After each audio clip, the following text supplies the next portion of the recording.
मजहब नहीं सिखाता आपस में बैर रखना। तो क्या ये बाकी किसी मजहब में, किसी पुस्तक में ये मेंशन है कि नहीं भाई आपस में बैर रखो? दीन इस्लाम में बहुत सारी ऐसी आयतें हैं। सूरह तौबा की 9 की 5 ले लीजिए, उसमें तो बोला है कि घात लगा के मारो। सूरह अन्निसा 4:24, जो कुफ्फार से तुम्हारे कब्जे में आ जाएं तुम पर हराम नहीं है, हलाल है। यहाँ पर लग जिहाद करने के लिए सीधा सीधा बोला जा रहा है। पहला ऐसा बच्चा था मैं मुस्लिम जो सरस्वती विद्या मंदिर में जिसका चंदेरी में एडमिशन हुआ, कोई भी अपने बच्चों को वहाँ पर नहीं पढ़ाता था। किसी जानवर को काट के अगर आप खाओगे तो एक ही ईश्वर की तो कल्पना नहीं हो सकती। मानवता नहीं है सर, कुरान में मानवता नहीं है। ये एक अल्लाह की किताब तो नहीं हो सकती, इतनी वायलेंस वाली, एक दूसरे के बारे में हीन भावना, एक दूसरे को मारना, एक दूसरे का काटना। मेरे अंदर से इस्लाम बाहर हो गया था 2016 में, इंसानियत अंदर हो गई। जब हराम के महीने बीत जाएं तो मुशरिकों को जहां कहीं पाओ कत्ल करो, उन्हें पकड़ो। ये पहलगांव घटना हुई थी, बिल्कुल ऐसे ही हुआ था। उन्हें घेर लो, उन्हें घेरा गया। उन्हें पकड़ो, उन्हें पकड़ा गया। और हर रास्ते पर उनकी घात में बैठ जाओ। उनकी घात में भी बैठे थे वो आतंकवादी 6 के 6। तो चूंकि आतंकवादी जो जितने फॉलो करते हैं सब कुरान को फॉलो करते हैं, हदीसों को फॉलो करते हैं। इतनी क्रूरता, इतनी घृणा और इतना मार काटने की बातें और भारत पर तक हमला करने की बातें। तो एक हदीस है मोहम्मद साहब की, सुन्ना अन्नसई 3175, उसमें मोहम्मद साहब ये कहते हैं मैं सिर्फ 2 जमातें भेजूंगा, जो एक जमात जो है भारत पर आक्रमण करेगी और दूसरा ईसा मरियम के साथ। अब सोचिए, भारत पर आक्रमण गजवाए हिंद करने की बात की जा रही है। तभी तो ये मुस्लिम बादशाहों ने ये चीज़ की है। आप अकबर ले लीजिए, आप औरंगजेब ले लीजिए। आपको पता है औरत की मतलब क्या होता है? नहीं। औरत का मतलब होता है प्राइवेट पार्ट। औरत का इस्लाम में मर्तबा क्या है? एक प्राइवेट पार्ट की तरह। अगर ये कहा जाए ये संस्कृति की अगर नींव टिकी है तो वो सनातन धर्म से ही टिकी है सर। तो ये धर्म ना हो, बिल्कुल सुख शांति दया करुणा हो ही नहीं सकती इस देश में। एपीजे अब्दुल कलाम के जनाजे में आप देखा ना, मुस्लिम समाज के बहुत ही कम इक्का दुक्का लोग जो उनको वो मुनाफिक मानते हैं। नमस्ते दर्शकों, आज हम फिर हाजिर हैं एक नया एपिसोड लेके। और आज हमारा सब्जेक्ट है धर्म से रिलेटेड है। अक्सर हम ये देखते हैं कि धर्म शब्द जो हम सुनते हैं तो इसको सुनते ही बहुत सारी व्याख्यान, बहुत सारे डिबेट शुरू हो जाते हैं। क्या वाकई में धर्म इतने कट्टर होते हैं? चाहे वो कोई भी धर्म हो, इस्लाम हो, हिंदू हो, क्रिश्चियनिटी हो। और हमने देखा कि सदियों से धर्म के ऊपर कई सारी लड़ाइयाँ होती आ रही हैं, अभी भी हो रही हैं। जो आप अभी देख रहे हैं, इजराइल में देखा आपने, अभी पहलगाम का अटैक देखा, ये सब धर्म के नाम पर ही हो रहा है। तो क्या वाकई में ऊपर वाले अल्लाह ताला ने, भगवान ने, क्रिश्चियनिटी ने, किसी ने बोला कि हमें धर्म के नाम पर आपस में लड़ाई करनी चाहिए? क्या वाकई में ये धर्म इतने कट्टर बनाए गए, या पुस्तकों में, जिन पुस्तकों हम पढ़ते हैं, गीता, रामायण, कुरान, बाइबल, गुरु ग्रंथ साहिब, क्या इन सभी में व्याख्यान है कि हमें धर्म के आपस में लड़ना चाहिए? तो आज हमारे से एक ऐसी शख्सियत जुड़ रही हैं जो कि पहले मुस्लिम थे और अब उन्होंने हिंदू धर्म अपनाया है, जो आपको बताएंगे कि क्या मुस्लिम धर्म के अंदर व्याख्यान है धर्म की, उनकी क्या वहाँ पे उनके जो पुस्तक है उसमें क्या मेंशन है। हिंदू धर्म जब उन्होंने अपनाया तो यहाँ पर उन्होंने क्या पाया? क्या दोनों बुकें समान हैं? दोनों जगह एक ही समानता आती है? क्या कहीं कट्टरवाद कहीं जिक्र होता है?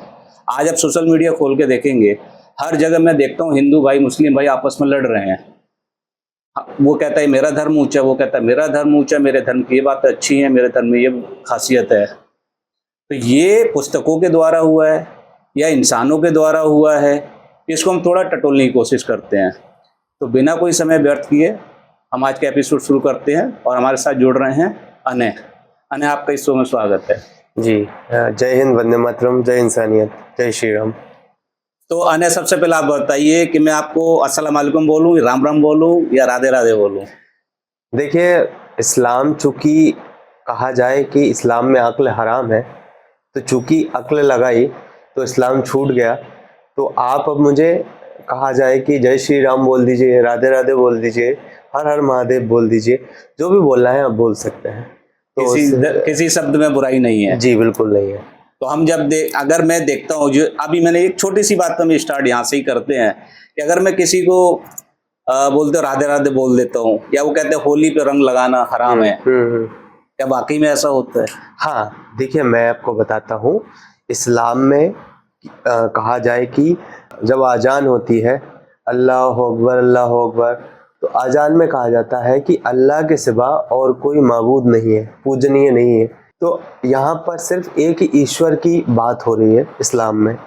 लेकिन अगर देखा जाए तो सनातन धर्म में कहा जाता है कि सारी जितने भी बनाए हुए मनुष्य हैं वो सिर्फ मेरे हैं, मैं उनसे प्रेम करता हूँ। तो ये कॉन्सेप्ट है। एक्चुअली में इस्लाम में क्या है कि इसको शिर्क माना जाता है। जैसे मैंने आपसे जय श्री राम कर लिया और अगर मैं किसी भी उस पे मूर्ति पे नतमस्तक हो गया और मैंने उसको सजदा कर लिया मूर्ति के सामने, तो वो इस्लाम से खारिज हो जाता है। ये इस्लाम में साफ साफ लिखा है। लेकिन जो हमने देखा है, जो हमने अपनी परवरिश में देखा, अपने समाज में देखा है, जब हम बात करें अभी आज से 2-3 साल पहले ही कह लो, 5 साल पहले ही कह लो, या आज भी ऐसा होता है कि हम लोग मुस्लिम भाई जब मिलते हैं हम अस्सलाम वालेकुम बोल देते हैं, आदत बर्जे भी बोल लेते हैं, मेरा तो धर्म नहीं बिगड़ रहा उसमें। या वो भाई भी हमें बोलते हैं, कभी ऐसे भाई भी मिलते हैं जो राम राम भी बोल देते हैं, तो क्या वो धर्म से बहिष्कृत हो गए? मैं उसका कॉन्सेप्ट बताता हूँ। इस्लाम में ऐसा है कि यदि आप कम संख्या में हो तो आप किसी की भी जय बोल सकते हो। अल-तकैया कहते हैं इसको, इस्लाम में कॉन्सेप्ट आता है। अल-तकैया का कॉन्सेप्ट ये होता है कि अगर सामने वाला व्यक्ति मुझसे कह रहा है राम राम और मैंने राम राम बोल लिया, चूंकि वो उसने अपना ईमान बचाया, उसको सिर्फ ये सिद्ध करना है इस्लामिक जो भी आइडियोलॉजी है, देखिए मैं पालन कर रहा हूँ और आपकी भी जय बोल रहा हूँ, इसको बोलते हैं झूठ बोलना। तो ये इस्लाम इसको कहता है कि अपना ईमान बचाने के लिए जहाँ आप कम संख्या में हो वहां पे आप झूठ बोल सकते हैं। ओके, ये अलाउड है। ये अलाउड है, सिंपल। जहाँ बहुसंख्यक हो गए आप नहीं करोगे, ये नहीं करना है। अच्छा। वो तो दारुल इस्लाम हो गया ना, हिंदुस्तान इस्लाम के अनुसार है दारुल हरब। अच्छा, मुझे अभी इसी बात पे ध्यान आया जब मैंने इतनी बात कही। एक हम लोग बचपन में पढ़ते तभी पढ़ते हैं, मजहब नहीं सिखाता आपस में बैर रखना, है ना? ये सारे यहाँ सच्चा हिंदुस्तान हमारे यही आता है जी। मजहब नहीं सिखाता आपस में बैर रखना। ये लाइन को मैं दोबारा से रिपीट कर रहा हूँ। तो क्या ये बाकी किसी मजहब में, किसी पुस्तक में ये मेंशन है कि नहीं भाई आपस में बैर रखो, अगर मैंने एक्स जाति, वाई जाति या फलना कम्युनिटी को सपोर्ट किया तो मैं अपने धर्म से बाहर हो जाऊंगा? हाँ बिल्कुल है ना। दीन इस्लाम में बहुत सारी ऐसी आयतें हैं।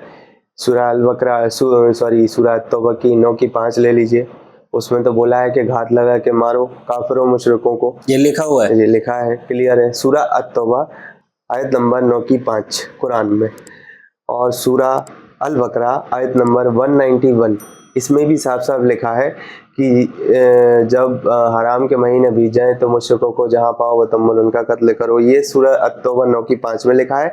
और सेम सूरह अल-बकरा में भी आयत नंबर 191 में भी काफिरों को मारने का आदेश दिया जा रहा है स्पष्ट तौर पे। और चूंकि कुरान में साफ साफ ये भी लिखा है कि सूरह अत-तौबा आयत नंबर 28 में कि आप मुशरिकीन का मतलब होता है काफिर, मुर्तद, जो इस्लाम से खारिज हैं, जो इस्लाम को इनकार करते हैं, नहीं मानते, वो एक तरह का मलमूत्र है कुरान की नज़र में। अयान, एक चीज़ आप बताओ, आपने बोले लिखा हुआ है, क्या मैं आपकी बात पे कैसे विश्वास करूं? ऐसा मैं नहीं मानता कि कोई भी भगवान, कोई भी ईश्वर, कोई भी अल्लाह ताला ये किसी मजहब में हो, मैं नहीं मानता कि ऊपर वाला, मैं मानता हूँ एक है। हमेशा हम पढ़ते आए हैं, सीखते आए हैं कि सबका मालिक एक है। मैं सबको एक मानता हूँ, सारे धर्म को एक समान दृष्टि से देखता हूँ, और उनका अल्लाह ताला एक ही है, चाहे वो किसी धर्म को मान रहे हो। और वो कभी ये नहीं बोलेगा जो मेरे बच्चे हैं, हम सब उसी बच्चे हैं। बिल्कुल। तो कोई अल्लाह ताला, कोई भगवान हमको ये बोलेगा कि आपस में आप मन मुटाव करो और उनको मारो? आप देखेंगे तो कुरान.com पे भी बिल्कुल साफ साफ मेंशन है। कुरान.com चूँकि सुन्ना.com हो गए, हदीसें हो गई, ये दोनों वेबसाइट है अवेलेबल गूगल पे। आप चाहें तो इसकी जो भी व्यूअर्स देख रहे हैं वो इसको देख सकते हैं। ये मैं नहीं कह रही, तो कुरान डली है गूगल पे और उसमें ये लिखा है। और इसका जो है सऊदी अरब से इसको कहा जाए ये बिल्कुल ऑथेंटिक है। वो सऊदी अरब गलत तो बयानबाजी करेगा नहीं इस चीज़ पे, कुरान गलत नहीं पेश करेगा, तो वो चीज़ है। तो ये तो मैं कह सकता हूँ, ये जो आप पुस्तक है वो आपस में भेदभाव, इंसानियत को खत्म करने वाली लग रही है। मानवता नहीं है सर, कुरान में मानवता नहीं है। अगर आप दीन इस्लाम कबूल करते हैं तो आप कहा जाए कि मुसलमानों की नज़र में आप एक हीरो होते हैं, लेकिन अगर आप दीन से इनकार कर दिया, आपने किसी के सामने शिर्क कर दिया, आपने काफिरों के त्योहारों में आप शामिल हो गए, तो वही व्यक्ति, ये समझ लीजिए, दीन इस्लाम से खारिज हो जाता है। ऐसा व्यक्ति जो है ना इस्लाम में नहीं रहता, क्योंकि रंग हराम है इस्लाम में। रंग अगर लग जाए, बदन पे अगर रंग लग जाए तो वो हराम माना जाता है। तो रंग पे तो कोई कलर, मतलब किसी धर्म का कलर नहीं चढ़ा हुआ है, चाहे मैं आप केसरिया रंग ले लो, ग्रीन कलर ले लो, रंग तो रंग है, वो तो निर्जीव है। मैं हरा यूज करूँ, आप केसरी यूज करो, क्या फर्क पड़ता है? रंग ये कह के नहीं चढ़ रहा कि मैं किस धर्म का हूँ, ये तो इंसानों ने उस पर कलर चढ़ाया हुआ अपनी भाषा का। और जो आपने कहा कि जो शिरकत करते हैं, जो हिंदू के फेस्टिवल्स में अगर मुस्लिम भाई शिरकत करते हैं तो वो धर्म से बेदखल हो जाएंगे। ऐसे तो हमारी कई सारी सेलिब्रिटीज हैं, कई सारे नेताएं हैं, तो क्या वो धर्म से बेदखल हो गए? इसको कहते हैं दिखावा करना। जैसे मैंने पहले आपको उत्तर दे दिया, इसको कहते हैं दिखावा करना। बिल्कुल सही कहा, अलतकैया करना। हाँ, कि वो इस्लाम नहीं छोड़ेंगे, वो सिर्फ इस्लाम को सॉफ्ट दिखाना चाहते हैं, क्योंकि इस्लाम ऐसा है नहीं अंदर से। अगर देखा जाए, आप सऊदी अरब जाएंगे, वहां पर आप अपनी संस्कृति में जा रहे हैं। मैंने देखा है बहुत सारे ऐसे केसेस आते हैं कि हिंदू बच्चियां वहां से गायब हो जाती हैं। बहुत सारे ऐसे केसेस देखे, न्यूज़ भी देखी। तो ये उनको क्या किया जाता है, उनको बंधक बना लिया जाता है और उनको कहा जाए बहुत बुरी तरह से परेशान किया जाता है, प्रताड़ित किया जाता है और गलत गलत काम कराए जाते हैं। तो वो अपनी सुन्नतों में अमल कर रहे हैं, क्योंकि हदीसों में ऐसे ही लिखा है। अब कुरान की सूरा अन-निसा की आयत नंबर 4 की 24 ले लीजिए, उसमें साफ साफ आदेश दे रहा है अल्लाह कि, और जो सूरा अन-निसा 4:24, ये रेफरेंस है उसका, 4 की 24, उसमें बोल रहा है अल्लाह कि और शौहरदार औरतें जो कुफ्फार से तुम्हारे कब्जे में आ जाएं तुम पर हराम नहीं है, हलाल है। मतलब कुफ्फार कौन? काफिर। यहाँ पर लफ्ज़ जिहाद करने के लिए सीधा सीधा बोला जा रहा है। थोड़ा सा भी हिस्ट्री में झांकना चाहता हूँ कि अभी आपने हिंदू धर्म को अपना लिया है, और कितना टाइम आपको हुआ हिंदू धर्म अपनाए हुए? मुझे सर, मैं आपको बताऊं, 2 से 3 साल होने जा रहे हैं। अच्छा, हाँ। तो 2 से 3 साल पहले की जो आपकी जिंदगी थी, जो आप मुस्लिम धर्म में थे, वहाँ क्या जिंदगी थी? आपको ऐसा क्या वहाँ पे अंदर से बेचैनी हुई कि नहीं भाई, ये मुझे यहाँ पे बंदिश हो रही है, मैं से यहाँ से निकलना है, या हिंदू धर्म की अच्छाई मुझे वो लेना चाहिए? इसका इस बारे में थोड़ा सा भी और बताएं। जब मैं 10 साल की उम्र में मदरसे गया तो मैंने देखा वहाँ पर एक छोटी सी बच्ची थी, उसको मौलवी साहब ने, पहला ही दिन था मेरा, क्योंकि पहले ही दिन मुझे ऐसा एक्सपीरियंस मिल गया कि मैंने अगले दिन से जाना बंद कर दिया। बहुत खतरनाक वो एक्सपीरियंस था, बहुत दुखद था। तो वो एक्सपीरियंस ऐसा था मेरा कि मैं छोटा सा बच्चा एक जगह बैठा हुआ था, ऐसी मेज लगी हुई थी नीचे, और सिपारे को ऐसे रखा जाता है मेज पे टिका के, ऐसी होती हैं वो। मैं बैठा हुआ था और पारा खुला हुआ था। तो अब वहाँ पर उस बच्ची को वो बुलाते हैं मौलवी साहब और कहते हैं कि सबक सुना अपना। तो वो सिपारा रखे उनकी मेज पे सबक सुनाने लगी बच्ची। उससे 2 हर्फ, कुरान शरीफ के 2 हर्फ गलत, हाँ, पहले पारे के गलत निकल गए। उस पे ही उस बच्ची को एक तो यहाँ उन्होंने मारा, उस छोटी बच्ची को, और एक ऐसा थप्पड़ दिया ना कि यहाँ से उसका खून निकलने लगा। कितनी उम्र होगी उस बच्ची की? उसकी 10 से 11 साल। आप समझ सकते हैं उस बच्ची को क्या गुजरी होगी, और वो कितना मतलब अंदर से ये सोच रही होगी कि ये कैसी मतलब मानवता है, कैसे क्या है ये, क्या इस्लाम ऐसा कि मुझे ऐसे मार दिया। बच्चा है, बच्चा सोचता है, 4 प्रश्न आते हैं बच्चे के माइंड में। मेरे भी माइंड में उसी टाइम आए थे कि सोचिए, इस धर्म में लड़का हो या लड़की हो, सबको ही ऐसे हाँकते हैं जैसे बैल की तरह हो। अब उसकी मर्जी है कि वो कुरान पढ़े ना पढ़े, वो उसकी मर्जी है, उसका संवैधानिक राइट है, लेकिन ज़बरदस्ती उस पर दबाव प्रेशर देके ये सारी चीज़ें कराई जाती। क्योंकि मैंने घर पे आया और मुझ में भी मार पड़ी थी पहले दिन, मैं एक्सेप्ट कर रहा हूँ मौलवी साहब की। तो मैंने ये इकरार कर लिया कि मैं नहीं जाऊँगा। उनकी देखिए एक बच्ची आई थी, उसको किस तरह से मारा गया, तो ये सारी चीज़ थी। तो घर वालों ने कहा नहीं तुम्हें जाना पड़ेगा अगले दिन से। हमने कहा आप मुझे मार दीजिए, मैं नहीं जाऊँगा, सीधा बोल दिया। मैंने एक दिन खाना नहीं खाया और बिल्कुल भूखा डला रहा। मैंने कहा नहीं जाऊँगा। तो अब ये मैंने जिद पकड़ी, तो उन्होंने ये कहा कि हाँ इसका तो कोई उपाय हो ही नहीं सकता है, क्या किया जाए। उन्होंने एक हाफिज को बुलाया घर पर तालीम देने के लिए घर पर आने लगे। वो उनको शायद महीने के रुपए भी देते थे वो कुरान पढ़ाने के लिए, क्योंकि 1-1.5 साल में हम लोगों का कुरान उन्होंने मुकम्मल करा दिया, 2 बहन भाई और मेरा। तो 30 सिपारे पढ़ लिए, अरबी रट ली, आयतों को रटा दिया। अब चूंकि रटा दिया उसका तर्जुमा पता नहीं था, फिर उर्दू पे आते हैं, उर्दू सिखाई गई है ना, नमाज के तरीके सिखाए गए। क्योंकि मेरा सरस्वती विद्या मंदिर में मेरे पिताजी ने 9th में एडमिशन करा दिया था। पहले मैं आदर्श पब्लिक स्कूल में पढ़ा हूँ 8th तक, वो भी चूंकि एक हिंदी मीडियम स्कूल था आदर्श पब्लिक। तो फिर मुझे सरस्वती में विद्यालय में एडमिशन कराया पिताजी ने। क्यों? क्योंकि वहाँ पर आचार्य जी ने ये कहा था कि चूंकि नॉनवेज वगैरह ये सब नहीं चलता है, वहाँ अलाउ नहीं। वो तो सरस्वती शिशु मंदिर कहते हैं, वो तो संघ का स्कूल है। हाँ बिल्कुल, आरएसएस का स्कूल। क्योंकि रिजल्ट अच्छा था पूरे उसका। बट ये एज ए मुस्लिम फादर, हाँ, उन्होंने अलाउ कैसे किया कि आप संघी स्कूल में पढ़े? मैं बताता हूँ। मेरे पापा को बहुत से लोगों ने बोला कि नहीं नहीं, इनको एडमिशन नहीं कराइए यहाँ पर, वरना ये हिंदू के आचरण सीख जाएंगे। उन्होंने ये बोला कि मेरा बच्चा अगर आगे जाके कुछ अच्छा करेगा तो हमारे पिता घर वाली फैमिली का नाम रोशन करेगा। तो पापा ने ये कहा कि नहीं, मैं तो एडमिशन कराऊंगा। अब वो आचार्य जी से मिले, क्योंकि आचार्य जी बहुत अच्छी तरह परिचित थे पिताजी के। पिताजी गवर्नमेंट सर्वेंट थे, तो आचार्य जी ने कुछ शर्तों के साथ मुझे एडमिशन दिया। पहला ऐसा बच्चा था मैं मुस्लिम जो सरस्वती विद्या मंदिर में जिसका चंदेरी में एडमिशन हुआ। कोई भी अपने बच्चों को वहाँ पर नहीं पढ़ाता था, तो सबको ये शक लगा रहता था कहीं ना कहीं मेरा बच्चा मुर्तद ना हो जाए।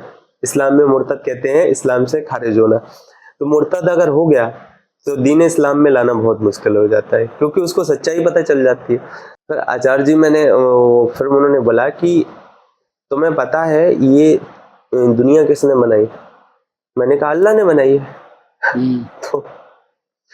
तो फिर वो ये कहने लगे अगर अल्लाह ने बनाई है तो बहुत रहम वाला होगा वो। हाँ बेशक बहुत रहम वाला है, अल्लाह हमारा बहुत रहम वाला है। तो मुझे आप ये बताइए बेटा, तो उसके लिए सारे पशु पक्षी भी बराबर होंगे, सब कुछ बराबर होगा? मैंने कहा हाँ बराबर तो होगा। तो फिर अल्लाह एक जगह कह रहा है कि 4 पैर वाले जानवरों को ज़िबा करो, खून बहाओ, उनका रक्त बहाओ और उसको खाओ। तो बेटा ये मानवता हो सकती है क्या? किसी जानवर, बहुत अच्छी बात है, किसी जानवर को काट के अगर आप खाओगे तो एक ही ईश्वर की तो कल्पना नहीं हो सकती, सर्वशक्तिमान ईश्वर की। मैं भड़क पड़ा, नहीं आपने ऐसा क्यों बोला आचार्य जी, नहीं ऐसा नहीं। और फिर उन्होंने तुरंत क्वेश्चन कर दिया, अच्छा ठीक है भड़को ने, उसके लिए तो सारे जानवरों को उसने हलाल बताया है, चाहे वो गाय हो, चाहे वो बैल हो, चाहे वो भैंस हो, चाहे वो बकरी हो, चाहे वो भेड़ हो, चाहे वो खरगोश हो, कोई भी हो। कहा हाँ 4 पैर वाले जानवर ज़िबा तो करना ही, ये बताया अल्लाह ने। तो फिर सुअर को हराम क्यों बता दिया? मैंने बोला कि सुअर गंदगी खाता है। नहीं, मैंने कहा तो फिर तुम गलत जा रहे हो, तो उसके अंदर रहम कैसे हुआ? वो फिर सबको समान नहीं आता है। सुअर भी तो उसने ही बनाया ना पृथ्वी पे, हाँ भगवान ने ही बनाया ना। तो फिर उसको भी हलाल करना था, उसको हराम क्यों दे दिया? अच्छा ये सब तर्क मेरे अंदर बैठ चुके थे, मेरा इस पे कोई प्रश्न ज़्यादा गया नहीं, क्योंकि मैं तर्जुमा नहीं पढ़ा था इस चीज़ का। मैंने सर्च किया बहुत सारे लोगों के बारे में। फिर एक पाकिस्तान के हारिस सुल्तान एक्स मुस्लिम साहब है, क्योंकि उनको पाकिस्तान से निष्कासित कर दिया था। उनके चैनल पे गया, मैंने देखा थोड़ा, उनके चैनल सुनना शुरू किए, उनके डिबेट में एक बार में जुड़ा। उन्होंने इस कदर मेरे से प्रश्न पूछे कि अल्लाह कहाँ है, तुम तो ये साबित करो, तुम तो कुरान से अल्लाह को साबित करके बता दो, है ना, कि कुरान किताब है अल्लाह की। मैंने बहुत सारी डिबेट की हारिस साहब से, मैं हार गया, क्योंकि मैं साबित ही नहीं कर पाया, उसका कोई प्रमाण ही नहीं है। तो मेरे अंदर से इस्लाम बाहर हो गया था 2016 में, इंसानियत अंदर हो गई थी। मैंने बंद कर दिया था सोचना कि अल्लाह भी कोई इस दुनिया में है कोई। मैंने ये भी सोचना बंद कर दिया था कि इस दुनिया को किसी ने बनाया नहीं। मैं सिर्फ ये सोचता था कि हमारी जो साइंस है, टेक्नोलॉजी है, यही है, इसके अलावा कुछ नहीं है। मैं एक नास्तिक बन चुका था।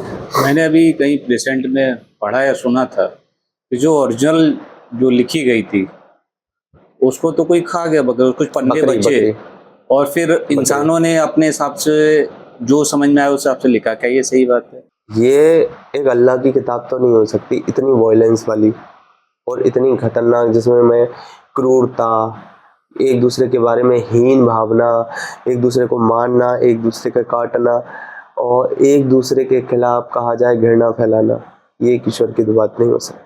सर्वशक्तिमान ईश्वर उस्मान थे, उन्होंने कुरान को जला दिया था। अच्छा, असली वाली जो। हाँ, तो ये इसकी बताया क्या जाता प्रामाणिकता है, है आप जो कह रहे हो कि ये है एक किस्सा है, उसमें है, किताबों में मिल जाएगा, तो उसमें है ये।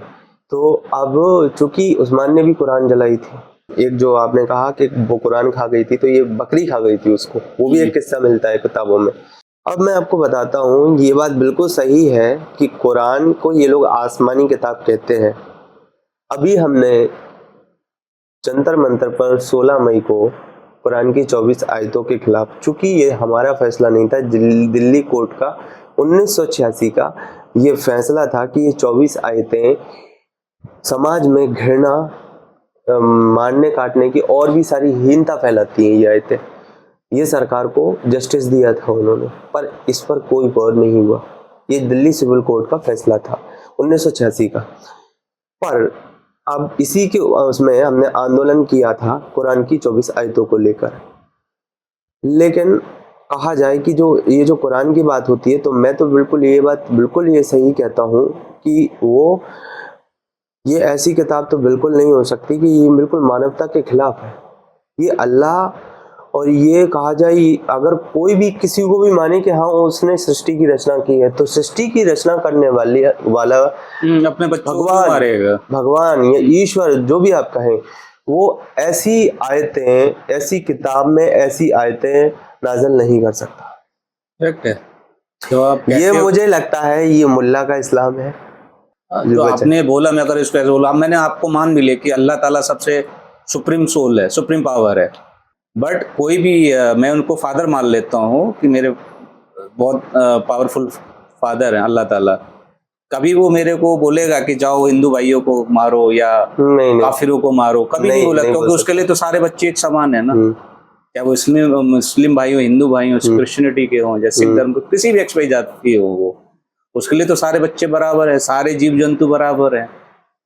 ये तो मैं भी मानता हूँ कि कहीं ना कहीं डिस्क्रिमिनेशन है कि मेरे धर्म को मानने वाले वेस्ट हैं, और जो अगर दूसरे धर्म को मान लेते हैं तो वो खराब हो गए, और वो उनको आप काफिर मान के आप खत्म कर सकते हो। जब आप कह रहे हो, जब एक मैं वहां पे वापस इस सेंटेंस को लेकर आता हूँ, जब अल्लाह ताला एक है, सुप्रीम पावर है, सब कुछ वो वही है, आपने डिस्क्रिमिनेट कैसे करेगा वो? जी, अब मैंने आपको कुछ रेफरेंसेस दे देता हूँ।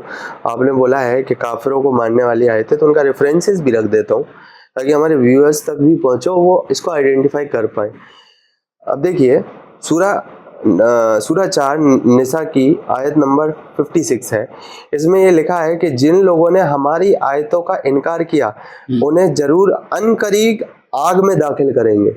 मतलब हम जैसे लोगों को क्या करेंगे, ये आग में दाखिल करेंगे अल्लाह।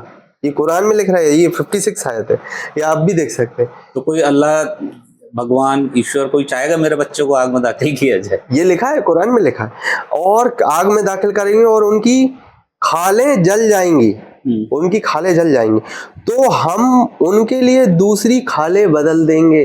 अरे जब आग में जला दोगे तो शरीर ही जल जाएगा। वो सुप्रीम ये कह रहा है, वो अल्लाह ये कह रहा है कुरान में कि हम उनको दोबारा से मजा चखाने के लिए, अब ये क्या है, जिससे वो अच्छी तरह अजाब का मजा चख लें। खाले बदल देंगे, ये एक बार खाले बदल दी, फिर खाले उन पे लगा दी, फिर उनकी खाले मतलब जलेंगी, तो मनुष्य क्या है, चीख मारेगा, तो वो अजाब का मजा चख लें। बेशक अल्लाह हर चीज पर जबरदस्त और हिकमत वाला है। अब ये देखिए, ये भी बात इसमें जोड़ दी।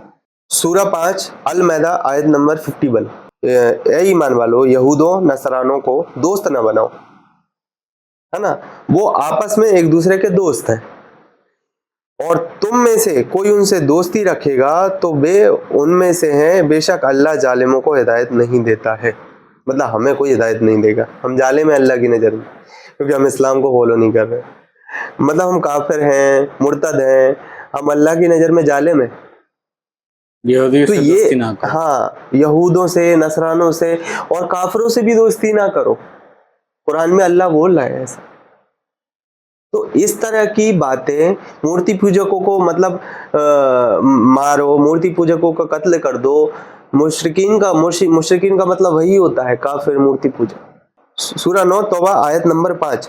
फिर जब हराम के महीने बीत जाएं तुम मुशरिकों को जहां कहीं पाओ कत्ल करो, उन्हें पकड़ो। ये पहलगांव घटना हुई थी, बिल्कुल ऐसे ही हुआ था। अब दृश्य जरा इमेजिनेशन करना सर, कि फिर जब हराम के महीने बीत जाए, हराम मतलब रमजान का महीना, रमजान, ठीक है, तो मुशरिकों को, मुशरिक मतलब मूर्ति पूजक, मुशरिकों को जहां कहीं पाओ कत्ल करो, उन्हें घेरा गया, उन्हें घेर लो, उन्हें घेरा गया, उन्हें पकड़ो, उन्हें पकड़ा गया, और हर रास्ते पर उनकी घात में बैठ जाओ। उनकी घात में भी बैठे थे वो आतंकवादी, 6 के 6 एंट्री एग्जिट गेट दोनों पकड़े बैठे थे। बैठो, फिर अगर वे तौबा कर लें, तौबा करने का मतलब कलमा पढ़ के अगर सुना दें, सॉरी भी बोल लें कि हाँ मैं इस्लाम को मतलब इस्लाम को वो करता हूँ, सजदा करता हूँ, इस्लाम ईमान ला रहा हूँ मैं, मुझे छोड़ दो, कलमा नहीं सुना पाया तो उनको मार दिया, खतना चेक किया गया उनका।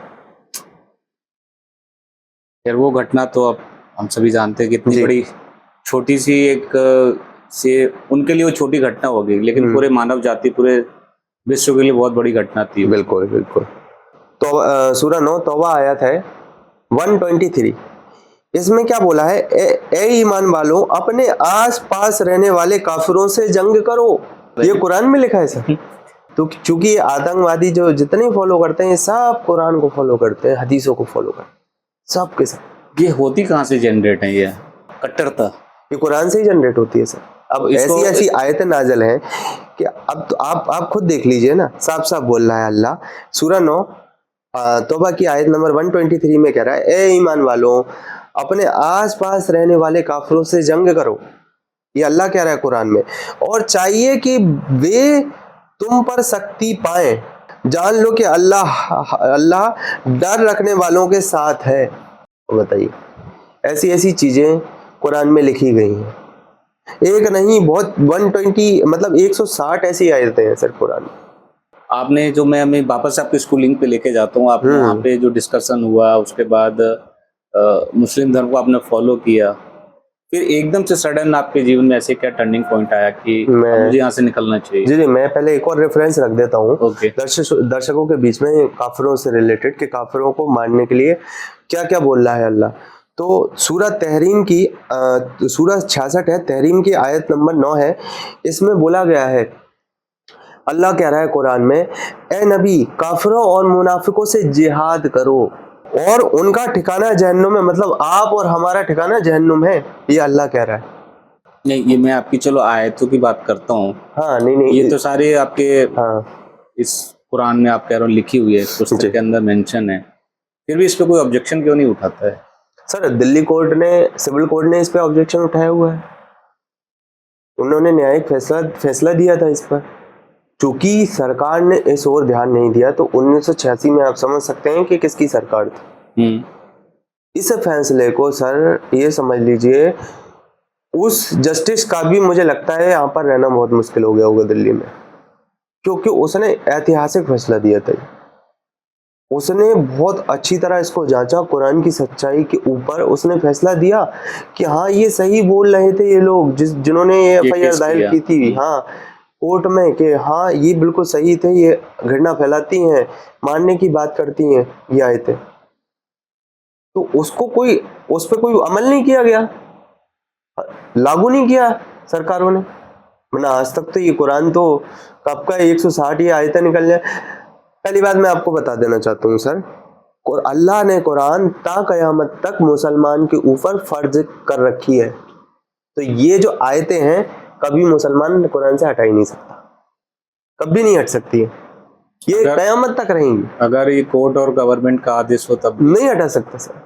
अगर हटाएंगे तो वो ये समझ लीजिए कि वो अपनी जान को भी वो कर देंगे हवाले, अपने दिलों में बसा के रखा है। कोई यही तो हम समझाना चाहते हैं हमारे मुस्लिम भाइयों को, बहनों को, कि इतनी क्रूरता, इतनी घृणा और इतना मार काटने की बातें और भारत पर तक हमला करने की बातें, ये अल्लाह और रसूल की ऐसी बातें नहीं हो सकती। जो सर्वशक्तिमान ईश्वर है उसकी बात नहीं हो सकती। तो जो अभी आप हिंदू धर्म को आपने अपनाया, हम्म। अब बोला 2-3 साल हुए, 2-3 साल पहले ऐसा क्या टर्निंग पॉइंट आपके जीवन में आया कि आपको लगा कि अब बहुत हो गया, मुझे मुस्लिम धर्म छोड़ना और हिंदू धर्म या कोई भी एक्स धर्म मुझे फॉलो करना चाहिए? मैंने 2016 में हारिस सुल्तान साहब की डिबेट सुनी, उनके साथ बहस करी, तो मेरा इस्लाम छूटा। इस्लाम किन पॉइंटों पर छूटा मैं थोड़ा सा बता देना चाहता हूँ। मैं इसके बीच आपसे थोड़ा सा रेफरेंस भी रखूँगा कि कुरान में अल्लाह कहता है कि मैंने हर चीज़ को पानी से बनाया, हर चीज़ को, हर चीज़, मनुष्य सब आ जाता है। इसका रेफरेंस है सूरा अल अंबिया 21 की 30 आयत। और हर जीवित चीज़ को पानी से बनाया, ये अल्लाह कह रहा है, ठीक है। और उसने जिन्नों को आग से बनाया, जो जिन्न होते हैं उसको आग से बनाया, ये अल्लाह कह रहा है कुरान में। इसका रेफरेंस है कुरान की 55 की 15 आयत। ये बिल्कुल सही है जो मैं आपको बता रहा हूँ। और फरिश्तों को नूर प्रकाश से बनाया, फिर इंसान को गंदी सड़ी मिट्टी से बनाया अल्लाह ने। अभी तो आपने पानी से बोला। मैं बता वही कंफ्यूजन है, मैं आपको वही बताना चाहता हूँ। कुरान का रेफरेंस है सूरा अल हिज्र 15 की 26 आयत। वहीं से तो मेरा जो कहा जाए टर्निंग पॉइंट आया मेरी जिंदगी में।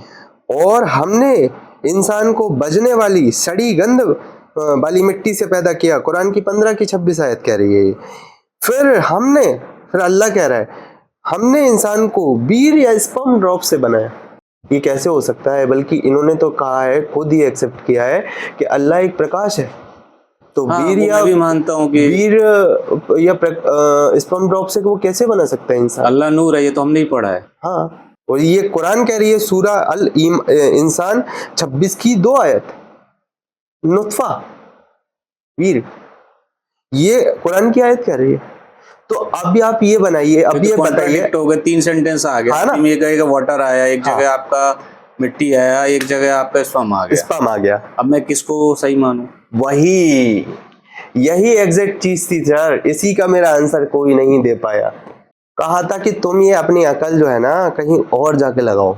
मैंने बहुत सारे स्कॉलर भी से बहस करने गया, अभी मैं सुबह ही बहस कर रहा था, वो भी आपको बताऊंगा। एक मौलवी थे, उनसे ही मेरी वो चल रही थी, बहुत अच्छी डिबेट चली। तो मैंने बड़े बड़े स्कॉलर से भी ये क्वेश्चन पूछे, तो उन्होंने कहा नहीं, अल्लाह ने सिर्फ वो जो है ना, अल्लाह ने इंसान को बना दिया। अरे तो वो अल्लाह तो ये कुरान में जिक्र कर रहा है ना, कभी पानी से, कभी आग से, कभी नुत्फे से, कभी मिट्टी से, तो अल्लाह ने इंसान को आखिर बनाया कैसे? जबकि हमने जो पढ़ा अल्लाह अपनी बात से ही बदल रहा है हर आयत में कि मैंने इससे बना दिया, उससे बना दिया। किससे बनाया? जबकि सारे जाति धर्म में मैं जो समझता हूँ सब में यही लिखा हुआ कि इंसान 5 चीजों से बना है। साइंटिफिकली ये चीज प्रूवन है कि वो 5 तत्वों से बना है, और वो 5 तत्वों में ही विलीन होता है। आपकी बॉडी में 70% वाटर है, रेस्ट 30% जो चीजें आपके अंदर शामिल हैं। आप अग्नि है तभी तो आप खाना पचा रहे हो भाई, बिना अग्नि के खाना पचाओगे नहीं पचता। एयर आप ले रहे हो, आपके लंग्स में एयर है, उसी से आप जीवित हो। तो 5 तत्वों को हम लोग साइंटिफिकली प्रूवन है वो। और यहाँ आप कहते हो सिर्फ, कभी कहते हो वाटर से हूँ, कभी कहते हो मिट्टी से हूँ। सर यही बात है तो मुझे समझ में नहीं आई है। और एक और विरोधाभास है, ये तो मनुष्य का उत्पत्ति का वर्णन किया है अल्लाह ने, बार बार अपनी उत्पत्ति से ही बनाने के ऊपर ही अल्लाह बदल रहा है, बार बार अपनी बात से वो बदल रहा है कि मैंने इससे बना दिया, कभी मिट्टी से बना दिया, कभी पानी से बना दिया, कभी मैंने आग से बना दिया, कभी मैंने नुत्फा या वीर स्पर्म ड्रॉप से बना दिया, कभी सड़ी गली मिट्टी से बना दिया। तो एक अल्लाह इतनी सारी बात से कैसे बदल सकता है? ये तो एक तरह का गोल चक्र हो गया, जलेबी की तरह। एक और विरोधाभास आता है, एक और तर्क सुनिए आप। इस्लाम में कहते हैं बियर हराम, हाँ दारू हराम है, ठीक है, लेकिन ऊंट का मूत्र हलाल क्यों है ना? उसका भी मैं रेफरेंस रखूंगा, मैं रेफरेंस पे ही, ताकि व्यूअर्स जो है ना वो इस चीज को आइडेंटिफाई कर पाए गूगल पे जाके कि एक एक बात सही है या नहीं। बियर शराब, इस्लाम कहता है कि बियर पीना हराम है, बिल्कुल सही है, हम उसमें नहीं कह रहे, इस्लाम कहता है। लेकिन कुरान में शराब, जुआ, मूर्तियां और पासे, ये सब शैतान के काम है, इनसे दूर रहो, ये कहती है सूरा अल मायदा 5 की 90 आयत। ये कहती है कि हाँ भैया हराम है बियर पीना, जुआ सट्टा खेलना, ये सब। अब आप कारण समझिए, इस्लाम के अनुसार ये है कि इसमें नशा होता है और शरीर और आत्मा गंदी होती है, ये इस्लाम का तर्क हो गया। लेकिन अगर देखा जाए तो एक और इस्लाम का तर्क सुनिए ऊंट के मूत्र के ऊपर। यह है, हदीस है ये, सही बुखारी की हदीस 5686। कुछ लोग बीमार थे उस दौर में, मोहम्मद साहब के दौर में, है ना। तो नबी ने कहा जाओ ऊँटनी का दूध पियो और मूत्र पियो। तो वो सुन्नत ये लोग अमल करते हैं। अब आप जरा सोचिए, यानी ऊँट का मूत्र पीना हलाल और इलाज है। अब जरा सोचिए कि चीज हराम हलाल क्या है। तो बियर हराम, साफ बोतल बंद ड्रिंक, 90% पानी है उसमें, 90% पानी है, 5% अल्कोहल रहता है सर उसमें, है ना। और ऊँट का मूत्र क्या हलाल। ऊँट का मूत्र हलाल कैसे? जानवर की पेशाब है, शरीर की गंदगी है उसमें ऊँट के मूत्र में। कि बियर जो साफ है, फिल्टर्ड है, डिस्टिल्ड है वो तो, है ना, फिल्टर्ड है, एंड मेडिकल में भी काम आती है, तो वो कुरान के अनुसार हराम हो गई, है ना।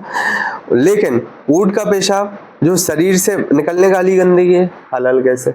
मैंने तो ये भी सुना है कि ये कहते हैं यहाँ पर हराम है, लेकिन जब जन्नत में जाओगे तो आप जो वहाँ की शराब मिलेगी वो आपके लिए सही है। तो नबी करीम ये अब भी तो ऐसी, कॉन्ट्राडिक्ट हो गया हाँ वही चीज कि अगर मैं धरती पे पीऊंगा तो हराम है और जन्नत में पीऊंगा तो अच्छी हो जाएगी। वही चीज है। ये तो एक अंध आस्था हुई ना कि ऊँट का मूत्र पीने से आप बीमार थे तो आप सही हो जाओगे, है ना। तो ये अंध आस्था है उनकी, मुसलमानों की, उनको गुमराह किया गया है मौलवियों के द्वारा, सच्चाई नहीं बताई गई। जैसे हमारा भारत है, तो हम अपने भारत को, राष्ट्रभक्ति हमारे अंदर समाहित है। चाइना देखा सर आपने, चाइना में एक भी मस्जिद नहीं है इस वक्त। वहाँ के लोग दाढ़ी नहीं रख सकते, वहाँ पे लोग नमाज नहीं पढ़ सकते मस्जिदों में। वहाँ पे अगर कोई व्यक्ति नमाज पढ़ेगा तो वो घर के अंदर पढ़ेगा। लेकिन भारत एक ऐसा कहा जाए देश है जहाँ पे सारे धर्म, सारे मजहब आसानी से फल फूल रहे हैं और अपना पालन करते हैं। किंतु अगर कोई मुस्लिम से, मैं आपको बताया भी था कि मेरी एक मौलाना साहब से डिबेट भी चल रही थी। मैंने उनसे ये कहा बस कि मौलाना साहब आप एक बात बताइए मुझे कि यदि कोई व्यक्ति ये कहेगा कि मैं भारत पर आक्रमण करूंगा, तो वो व्यक्ति क्या सही इंसान है या गलत इंसान है? मौलाना साहब कहते हैं कि नहीं, वो तो सबसे बड़ा शैतान है, वो सबसे बड़ा वो है, ये है वो, ये वर्ड मौलाना साहब के थे। तो एक हदीस है मोहम्मद साहब की, सुन्ना अन्नसई 3175, उसमें मोहम्मद साहब ये कहते हैं मैं सिर्फ 2 जमातें भेजूंगा, जो एक जमात जो है भारत पर आक्रमण करेगी और दूसरा ईसा मरियम के साथ हो। अब सोचिए, भारत पर आक्रमण, गजवाए हिंद करने की बात की जा रही है। पाकिस्तान के स्कॉलर्स, सऊदी अरब के स्कॉलर्स, जो बड़े बड़े स्कॉलर्स हैं, उन्होंने इस चीज को सही ठहराया। कहा जाए ना, घुमा देते हैं इस चीज को, लेकिन यही वर्ड्स आप देखेंगे सुन्ना नसई की एक हदीस है 3175, उसमें स्पष्ट तौर पर दिया गया है। और आप अगर देखा जाए तो राष्ट्रभक्ति का इस्लाम में कोई कॉन्सेप्ट नहीं है। इसलिए राष्ट्रभक्ति का इसलिए कॉन्सेप्ट नहीं है कि अगर कोई व्यक्ति भारत देश के लिए, कोई सिपाही हो, कोई व्यक्ति हो, कोई पुलिस वाला हो, मुस्लिम है वो, और नेशनलिटी के लिए अगर उसका देहांत हो गया है, उसकी वफात हो गई, तो वो शहीद नहीं माना जाएगा। एपीजे अब्दुल कलाम के जनाजे में आप देखा ना, मुस्लिम समाज के बहुत ही कम, इक्का दुक्का लोग नहीं आए थे सर। कारण बताऊं क्यों? क्योंकि उनको वो मुनाफिक मानते थे। मुनाफिक का मतलब ये होता है काफिर जैसे। वो उनका ये कहना था स्कॉलर्स का कि ये श्रीमद् भगवत गीता पढ़ते हैं अपने घर में, क्योंकि उनको पढ़ते भी थे एपीजे अब्दुल कलाम। तो वो अगर पढ़ते थे और उस चीज का वो अनुसरण करके, और अगर कहा जाए कि भारत के निर्माण में इतना बड़ा उनका योगदान दिया है, मिसाइल मैन, उनको नमन है। और ऐसे व्यक्तियों के खिलाफ ये मौलवी लोग ऐसी ऐसी बातें करते थे कि मुझे अभी भी याद है कि वो तो एपीजे अब्दुल कलाम तो ऐसे ही हैं, मुनाफिक तक बोला गया उनको। एक राष्ट्र के लिए मरने वाला व्यक्ति, एक राष्ट्र के लिए अपना जीवन उन्होंने निछावर कर दिया भारत देश के लिए, उस व्यक्ति तक को ये इस्लाम ने छोड़ा नहीं। मैंने एक चीज और देखी है अनय, कि जो कट्टरवाद नॉर्मल इंसानों में होती है, जो अगर आप में देखो, अगर ऑफिस प्रीमाइसेस में जो लोग हमारे साथ काम कर रहे हैं या स्कॉलर्स हो चुके हैं या काफ़ी अच्छे पोस्ट पर पहुंच चुके हैं, जो जाति धर्म से ऊपर उठ चुके हैं, मुस्लिम में भी, उनमें ये कट्टरता नहीं आती है। लेकिन जो एक मिडिल क्लास वाले रह जाते हैं, लोअर मिडिल क्लास रह जाते हैं, उनमें कट्टरवाद ज़्यादा आती है। नहीं, मैं आपको बता देता हूँ। मैं इसलिए बताता हूँ, ये बड़ी जिम्मेदारी से बात कर रहा हूँ क्योंकि मैं मुझ पर ही आजमाया हुआ एक वाकया है। मैंने 2022 में मैं एक कंपनी में था, उसमें चूँकि मैं MCA होल्डर हूँ, मास्टर ऑफ कंप्यूटर एप्लीकेशंस मैंने किया हुआ है। मैं शिक्षित हूँ, मास्टर में CS है मेरा, टेक्निकल यूनिवर्सिटी से। बट बात यहाँ पर ये आ जाती है कि मैं assistant manager as a data analytics की पोस्ट पर था। उसका जो कहा जाए कि हेड था जो, वो एक मुस्लिम था, उनका नाम नहीं बताना चाहूँगा। बट हुआ यूँ कि मैंने इस आइडियोलॉजी को छोड़ दिया था। मैं संविधान के अनुसार, जो आर्टिकल 25 है, उसके अनुसार मैं आज़ाद हूँ, मैं किसी भी आइडियोलॉजी को अपना सकता हूँ, पालन कर सकता हूँ, ये वो आइडियोलॉजी बोलती है। लेकिन मुझे वहाँ पर ये फील हुआ कि ये भारत अभी भी स्वतंत्र नहीं है, जो मेरे साथ हुआ है। 2022 में मैंने इस्लाम छोड़ा और सनातन मैंने अपनाया मंदिर में, क्योंकि मेरी वीडियो TV9 पे वायरल हो गई थी। मैंने जो इंटरव्यू दिया था उसमें, तो वहाँ तक भी बात पहुँच गई मेरी कंपनी में, शेयर करना लोगों ने शुरू कर दिया। उनमें ये बोला गया कि इसको कंपनी में रहने का अधिकार नहीं है। क्या ये एक कंपनी के हेड के शब्द हैं कि वो अगर कोई मुस्लिम अगर अपनी कंपनी में अगर किसी और धर्म की आइडियोलॉजी को अपना ले, क्योंकि उसने उस चीज को तर्क के बेस पर अपनाया, और वो मुस्लिम कहा जाए हेड उससे ये कहता है कि कंपनी में रहने के लायक नहीं है, ये धार्मिक भावनाओं को भड़का रहा है। अगर मजहब छोड़ना धार्मिक भावनाओं को भड़काना है, तो फिर वो आतंकवादी किस मजहब के थे? बड़ी बात है। तो यहाँ पर मुझे बिल्कुल संविधान की आज़ादी नहीं लगी। उन्होंने ऐसा कहा मुझसे कि तुम ये टीका लगा के आ रहे हो यहाँ पर, तुमने दीन इस्लाम छोड़ दिया है, मुझसे बहस करो, क्या तुम्हारी दिक्कत थी, क्या नहीं थी। मैंने बोला, देखिए सर, एज अ प्रोफेशनल मैं इस कंपनी में काम करता हूँ, as a AM assistant manager data analytics.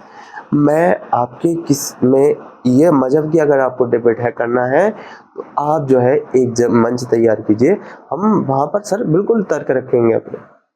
नहीं, अभी बताइए, नहीं तो आप जो है, चलिए मैंने उस वक्त भी बताया, तो तुम्हें शर्म नहीं आती है, तुम अल्लाह पर प्रश्न खड़ा करते हो, ये और वो, क्योंकि वो उस चीज का जवाब नहीं दे पाए मेरी बात का। और उन्होंने क्या किया कि मुझे जबरन 10-15 दिन का नोटिस पकड़ाया, कहा कि तुम जा सकते हो, तुम्हारी इस कंपनी में कोई जगह नहीं है, क्योंकि अगर तुम जैसे लोग अगर इस कंपनी में काम करेंगे तो फिर यहाँ पर तो मैं समझता हूँ कि सारे के सारे ये कंपनी जो है ना, वो मुर्तदों से भर जाएगी, काफिरों से भर जाएगी। ये उनके शब्द थे।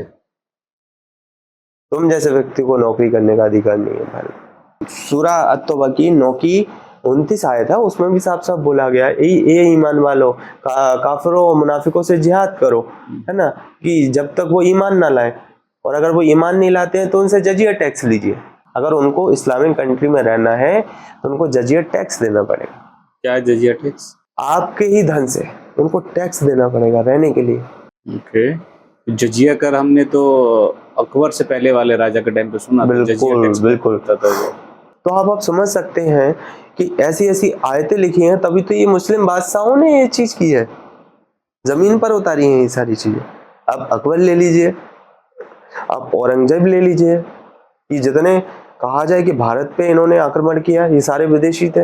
आप औरंगजेब ले लीजिए, उसने तो महाराज छत्रपति शिवाजी महाराज के लड़के संभाजी महाराज जी, उनको कितनी बुरी तरह से टॉर्चर किया था। सल्यूट है उनको कि उन्होंने अपना धर्म नहीं छोड़ा, प्राण निछावर कर दिए। हम सभी ने देखे, अभी मूवी देखी संभाजी। बात वही है ना, तो इन्होंने तो पूरी तरह से इस्लाम को फॉलो किया है, सिद्ध किया है उन्होंने। सारे मुस्लिम खलीफाओं ने इस्लाम को सिद्ध किया है चाहे वो अपने औरंगजेब हो, चाहे वो अकबर हो, चाहे बाबर हो, सब ने पूरी तरह हदीसों को, कुरान को फॉलो किया है और ये सिद्ध किया है कि इस्लाम ऐसा ही था, ऐसा ही है और ऐसा ही रहेगा ता कयामत तक। तो जब आप अब हिंदू धर्म में आते हो, क्या लगता है ये लिबरल है थोड़ा सा, या ये भी स्ट्रिक्ट है ऐसे ही? नहीं नहीं नहीं, देखिए सनातन धर्म में कैसा है, यहाँ पर मैंने देखा है कि व्यक्ति को अभिव्यक्ति की आज़ादी, मैंने कहा जाए एक सनातन धर्म में एक बहुत अच्छी बात देखी है। मेरे मित्र भी थे बहुत सारे, वो नास्तिक थे। कभी भी किसी व्यक्ति ने उनसे ये नहीं बोला कि तू जाके मंदिर में पूजा कर ले, उनकी इच्छा होती थी तो करते थे, वरना कोई दिक्कत नहीं। नास्तिक होते हुए वो सनातन धर्म में रह सकता है सर, लेकिन एक व्यक्ति नास्तिक होते हुए इस्लाम में नहीं रह सकता सर। इंदौर जैसे मध्य प्रदेश की बड़ी जगह, वहां पे एक मस्जिद के उधर से गजबाए हिंद का झंडा और पोस्टर लगा हुआ था सर। आप देख सकते हैं ये भारत में ही है कि हम गजबाए हिंद करेंगे, तो हम तो इस चीज को नहीं इग्नोर कर सकते ना सर। वो भी एक मस्जिद पे लगना इतनी बड़ी बात हो जाती है।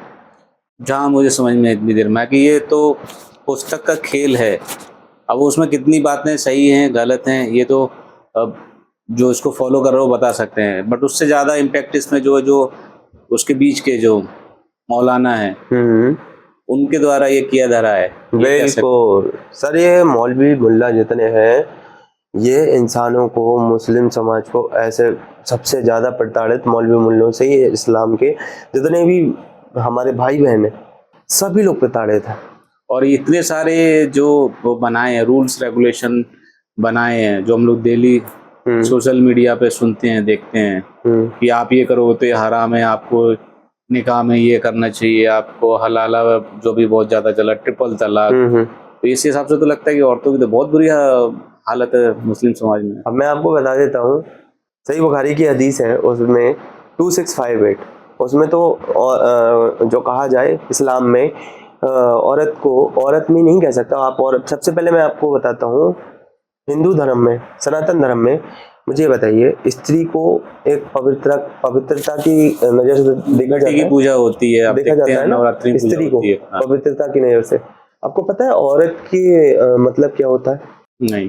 औरत का मतलब होता है, अगर उसको ट्रांसलेट करें, गूगल भी व्यूअर्स भी कर लेंगे उसमें कोई बात नहीं, औरत का मतलब होता है प्राइवेट पार्ट। अच्छा। जो कि इस्लाम में औरत ही बोला जाता है। तो समझिए आप औरत का इस्लाम में मर्तबा क्या है, एक प्राइवेट पार्ट की तरह। दूसरी बात, मोहम्मद साहब ने औरत को, औरत तो मैं नहीं कह सकता हूँ, ईश्वर मुझे माफ करे, औरत नहीं कहूँगा मैं, बार बार मैं स्त्री कहूँगा। तो स्त्री को सनातन धर्म दीन इस्लाम में स्त्री को आधी अकल का बताया है। मोहम्मद साहब ने ये बोल दिया है कि ये सब तुम्हारी दिमाग की कमी के कारण हुआ है। ये एक रसूल के शब्द हो सकते हैं। तो हिंदू धर्म में अर्ध शक्ति जो बोलते हैं, आप देखते होगे अब शिव और शक्ति का जो वो है कॉम्बिनेशन है, आदि शक्ति, आदि शक्ति बोलते हैं। तो आधा शिव है आदि शक्ति है, तो इस हिसाब से तो आधे शिव हो गए और आधे का भी आधा कर दो 1/4, मतलब 3/4 ही रह गया फिर तो वो। बिल्कुल मतलब 2 शक्ति लगानी पड़ेंगी मुझे तब जाके एक पूर्ण शरीर कंप्लीट होगा। तो अब यहाँ पर आप देख सकते हैं कि मोहम्मद साहब भी ऐसी बातें कर रहे हैं और एक हदीस में कह रहे हैं कि ये औरत को यदि 2 लड़के हैं तो उन 2 लड़कों के बराबर एक लड़की का हिस्सा माना जाएगा। ये भी सही बुखारी की हदीस है जो मैं आपको रेफरेंस दे रहा हूँ।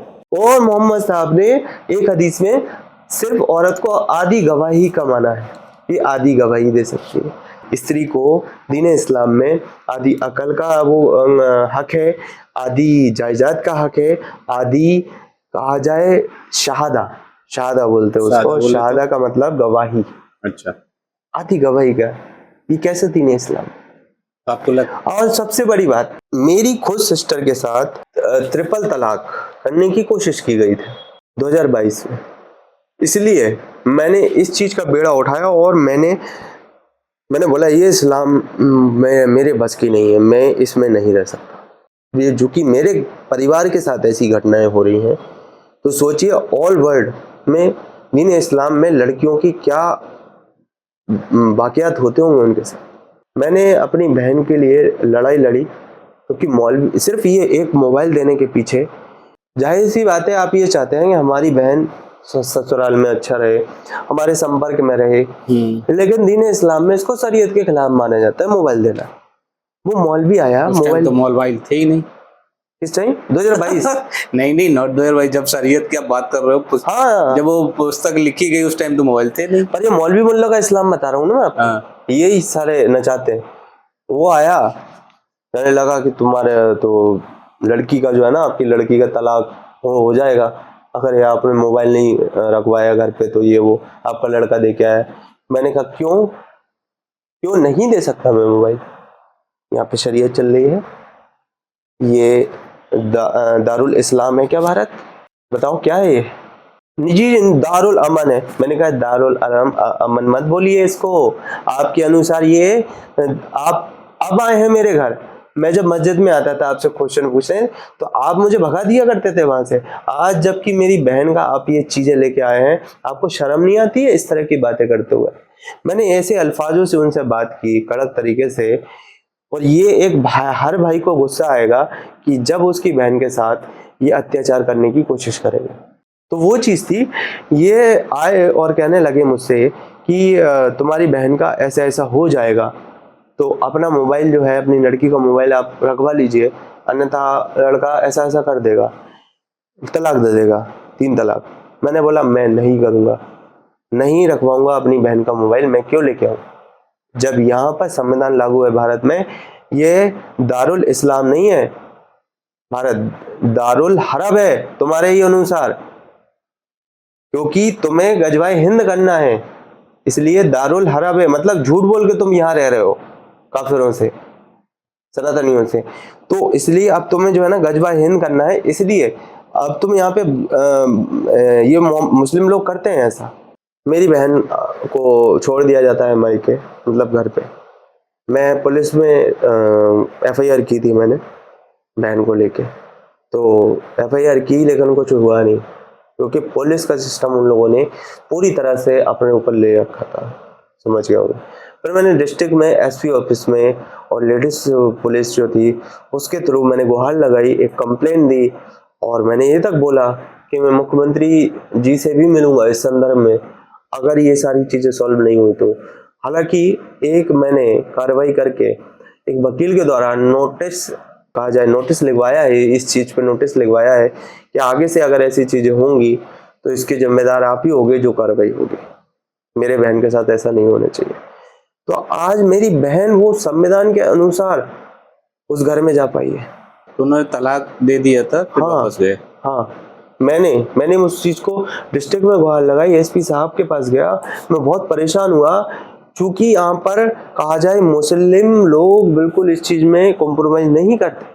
अब 3 तलाक की बात आती है तो 3 तलाक के बाद क्या मंसूबे थे उनका कि अगर कोई भी बच्ची 3 तलाक हो गया उसका तो वो घर आ जाती।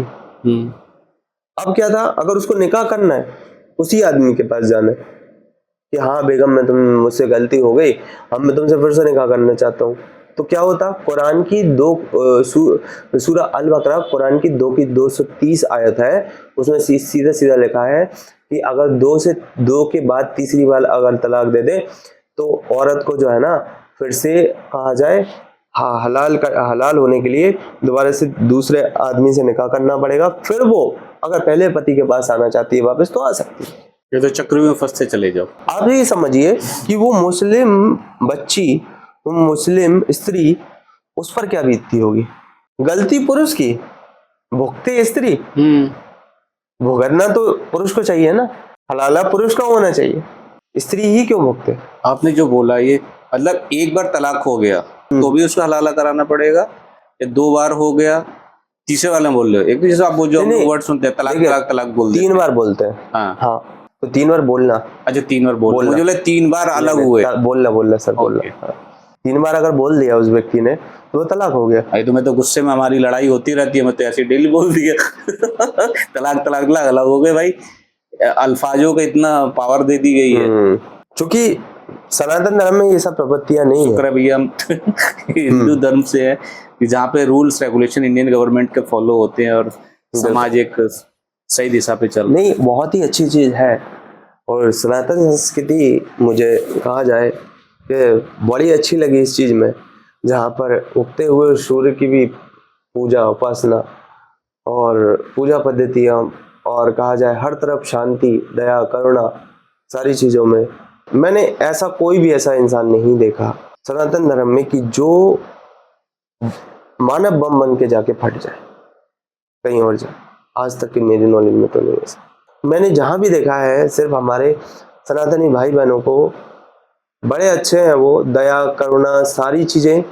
और ये भारत की मतलब अगर ये कहा जाए ये संस्कृति की अगर नींव टिकी है तो वो सनातन धर्म से ही टिकी है। तो ये धर्म ना हो तो भारत का ये समझ लीजिए कि भारत बिल्कुल सुख शांति दया करुणा हो ही नहीं सकती। इस देश में शांति दया करुणा सब चली जाएगी।